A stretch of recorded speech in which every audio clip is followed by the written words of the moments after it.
Michael Annett. The plan has been in place for him to be the reserve driver since returning from the pandemic break.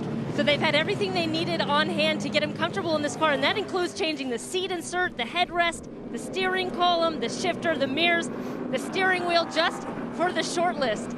Crew Chief Cliff Daniels told me, aside from that, the execution of this race, they don't plan to do it any differently than if Jimmy had been behind the wheel, although they might be more inclined to go for stage points versus the overall win to help maintain their 12th place standing in the owner's points, Marty. Kelly, since the return at Darlington, Kevin Harvick has delivered 3 wins. I asked him why it's worked so well. He said, we trust our notes, we're a veteran team, and we trust our playbook. They can lean back on last year's playbook, Rick, because they are the defending winners of this race. And would love to go back to back as we look back on the eyes of Kevin Harvick. Lights are off on the pace truck. That means he's going to be making a very hard left-hand turn here at the entrance to pit road, leaving the field in the hands of Joey Logano in the 22.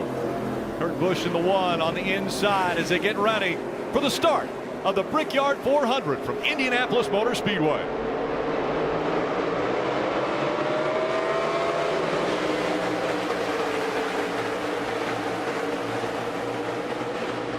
First time at speed going into turn number 1 here at Indy.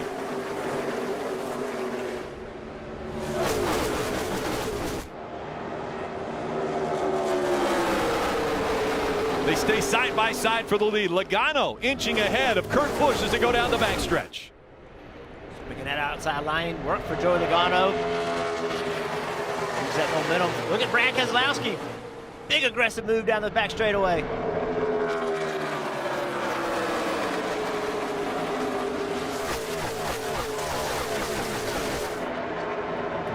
Short shoot into turn 4. They're still side by side fighting for position. Keselowski in the 2 on the inside at the 10 of Eric Almirola. See them side by side. That's going to be a big advantage to that car behind them. Yeah, Buescher got a run there. Brad did a great job of blocking, taking that run away from Buescher. Brad takes the spot away from Almirola. And so Keselowski moves up into the 9th spot. You can see how the field's already single filed out. Restarts, really the first 3/4 of that first lap after a restart are going to be the best opportunity to get passes made. Looking back from Bubba Wallace's number 43. There'll be a little balance between how aggressive you want to be, Rick. A perfectly clean Indianapolis, no laps run on the oval all week long. That can be very high for tire wear. There'll be a competition yellow at lap 12 to allow crew chiefs to come down pit road and change those tires. The drivers will have to, decide how tough they want to push that right front early. See the 42, Matt Kenseth looking to the inside of Chris Buescher in the 17. Marty.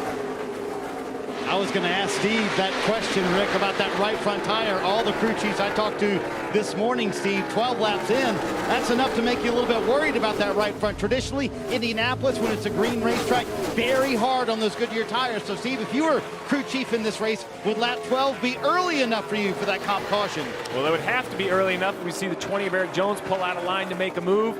In the end, it's up to the driver. I believe you know that right front is going to be unconcerned. Maybe start with a little bit more air pressure, try to help it. What Marty meant by a green racetrack is a track with no rubber. It's hard to tell, but this surface actually has little tiny grooves in it. And until that rubber gets put into the grooves, it wears the tires. You see the 47 high off the corner gets passed by his teammate in the 37.